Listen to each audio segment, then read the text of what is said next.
आज मैं बात करूंगा बीएमआई के बारे में। I will talk about BMI कि क्या होती है बीएमआई की फुल फॉर्म और इसका क्या फार्मूला होता है और ये क्या काम करता है। तो जो बीएमआई का फार्मूला होता है और बीएमआई की जो फुल फॉर्म होती है बॉडी मास इंडेक्स। तो इसका जो फार्मूला होता है BMI equal to weight in KG upon height into height square metre. तो इससे ये पता लगता है कि हमारा वेट कितना है, अंडर वेट है या नॉर्मल वेट है या फिर ओवर वेट है या फिर ओबिसिटी है, जो हमारा मोटापापन होता है। और ये किस काम आता है और कैसे हमें कैलकुलेट करना पड़ेगा कि हमारा वेट क्या है, अभी क्या है। तो उसका जो फार्मूला होता है उससे कैलकुलेटिंग करके पता लग जाता है कि आप ओवर वेट हो या फिर अंडर वेट हो। तो अभी चलते हैं, अभी बताते हैं आपको कैलकुलेशन ऑफ BMI। तो ये फार्मूला BMI का होता है BMI equal to weight upon height into metre. इससे बॉडी मास इंडेक्स निकलता है। अगर BMI 18.5 से कम है it means you are underweight, आपका हेल्दी वेट नहीं है।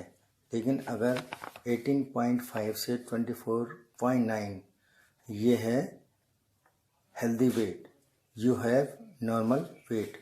अगर 25 से 29.9 है इट कॉल्ड ओवर वेट। अगर 30 से ऊपर हो तो इट कॉल्ड ओबिसिटी। फिर आप मोटापे की कैटेगरी में आ जाते हो। अब ये 3 तरह की कैटेगरी होती हैं, फर्स्ट स्टेज, सेकंड स्टेज और थर्ड स्टेज। तो ये सब जितनी भी स्टेज होती हैं ये 30 के बाद ही होती हैं। तो ये 30 से 34.9 की जो कैटेगरी होती है ये ओबिसिटी फर्स्ट कैटेगरी होती है। और 35 से 39.9 से जो ये कैटेगरी आती है ये सेकंड ओबिसिटी कैटेगरी है। और थर्ड कैटेगरी जो आती है, जो थर्ड ओबिसिटी की कैटेगरी आती है वो 40 से जितनी भी BMI होता है, जितना भी BMI निकलेगा ये सारी थर्ड कैटेगरी की होती है। इसमें आपको ट्रीटमेंट लेने की ज़रूरत पड़ती है। अब जो इसका सारा मेथड है कि कैसे ये BMI का मेथड निकलेगा, ये सारे जितने भी इसमें इसका रेशो निकलता है, ये जो फैट निकलता है, हम आगे इसका मेथड देखेंगे क्या इसका फार्मूला है। और उससे पहले आपको एक चार्ट दिखाएंगे, उस चार्ट में क्या क्या ओबिसिटी होती है वो आपको चार्ट दिखाएंगे। चार्ट से आपको जल्दी से समझ आएगा। चलो ये चार्ट देखते हैं हम, अब उसके बाद आपको पता चलेगा क्या चार्ट में होता है। जल्दी ये है चार्ट और एक साइड BMI है। जितना ये BMI आपका निकलता है कैलकुलेशन द्वारा वो मैं आगे बताऊंगा कि कैसे आपका BMI निकलेगा फार्मूला से। और ये क्लासिफिकेशन है।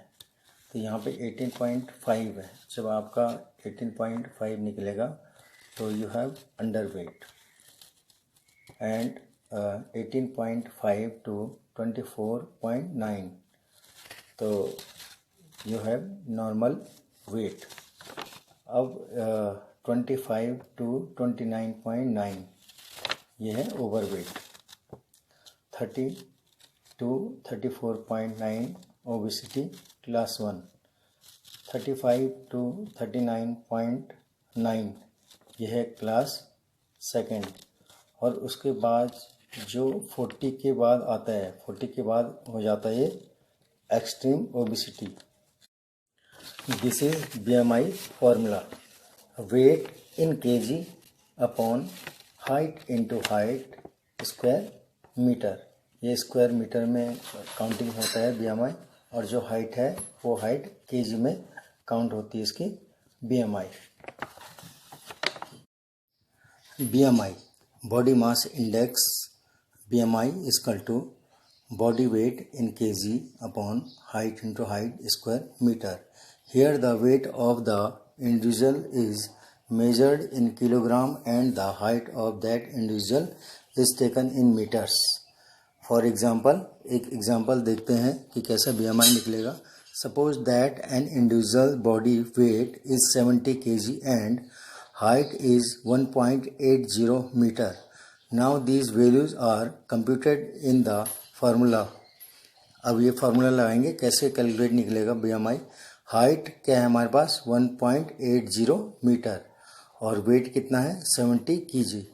तो BMI equal to weight upon height into height. तो वेट कितना है 70 kg अपॉन 1.80 इंटू 1.80। तो ये 1.8 स्क्वायर मीटर हो गया है। अब यहाँ पे 1.8 इंटू 1.8 इक्वल टू कितना निकलेगा, ये मल्टीप्लाई करके 3.24 इसका ये वैल्यू निकल गया, ये मीटर का वैल्यू निकलेगा। अब हाइट वेट को हाइट से इसको डिवाइड करेंगे। अब देखते हैं इसको डिवाइड करके क्या निकलेगा। इसका दूसरा तरीका भी है। तो ये निकला अपना हमारा वेट 70 है और जो हमने ये मीटर स्क्वायर में निकाला था 3.24। तो दोनों को डिवाइड करके ये निकलेगा हमारा 21.60। तो ये नॉर्मल कैटेगरी में आती है। तो हमारी जो नॉर्मल कैटेगरी है। दूसरा तरीका भी ये इसका देखो कैलकुलेशन, BMI को कैलकुलेशन करने का एक दूसरा तरीका। तो ऊपर वेट है और नीचे हाइट है। तो 70 अपॉन 1.8 इंटू 1.8। तो ये स्क्वायर में है और ये हाइट है। तो इसका टू क्या हो जाएगा 70 अपॉन 3.24, क्योंकि 1.8 और 1.8 को हमने मल्टीप्लाई करा और 3.24 निकला है। ठीक है। तो अब क्या करेंगे 70 ऊपर 70 ऐसे रहेगा और नीचे 3.24 है। अब ऊपर 2 जीरो जो है और बढ़ा देंगे, यानी कि 2 जीरो जो है ऐड कर देंगे। तो नीचे क्या करेंगे पॉइंट को हटा देंगे, पॉइंट हटा देंगे और 2 जीरो आगे, क्योंकि 2 और 4 2 डिजिट हैं। तो जब भी जितनी भी डिजिट होती हैं उतनी ही डिजिट के शून्य ऊपर चले जाते हैं। तो पॉइंट को हटा देंगे और 2 शून्य जो है 2 जीरो जो है ऊपर ऐड कर देंगे। तो क्या हो जाएगा 7000 अपॉन 324 मीटर।